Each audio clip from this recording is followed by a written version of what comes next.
Rapaz, pense numa grande comédia feita de pequenas tragédias e muita melancolia.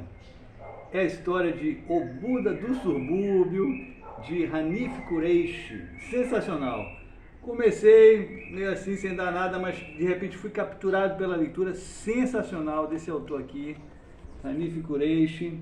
Para quem não conhece, foi o roteirista de filmes sensacionais como Minha Adorável Lavanderia, Sammy Rose e outros, dirigidos por Stephen Frears, né, da década de 1990, que é quando foi lançado esse livro pela primeira vez, né, mais retratando a ebulição da transição da década de 70 para 80 em Londres, né, com o surgimento do movimento punk, aquela efervescência, e um protagonista narrador hilariante, que é o Karim Amir, né, que ele é filho de mãe inglesa e de pai indiano, que é o tal do Buda do subúrbio, né, que como funcionário público decide de repente ensinar yoga, meditação e iluminação para os burgueses entediados, né?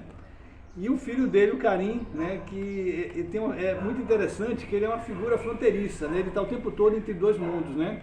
Esse subúrbio na Inglaterra não tem a mesma correspondência que o subúrbio aqui no Brasil, né, que se refere a áreas mais vulneráveis socialmente, né? O subúrbio é fora da grande metrópole de Londres, mas seria mais para uma classe média, uma coisa assim, né? Com a mentalidade correspondente de classe média. E ele, como filho de uma mãe inglesa e um pai indiano, ele está ali nem barro nem tijolo, né? Como um filho bastardo do Império Colonial, trabalhando na grande metrópole em Londres, mas sem nunca ser plenamente aceito, mas também sem nunca ser definitivamente expulso, né? Ele está o tempo todo, né, nessa zona fronteiriça. E isso é explorado pelo autor com muita habilidade, né? Porque inclusive o Karim também é bissexual, né? E tem uma passagem hilariante que eu encerro essa breve resenha com esse trecho, ele falando da sua bissexualidade.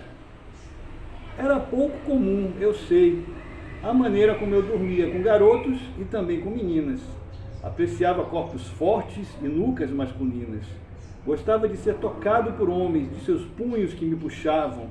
E gostava de objetos, cabos de escova, canetas, dedos enfiados na minha bunda.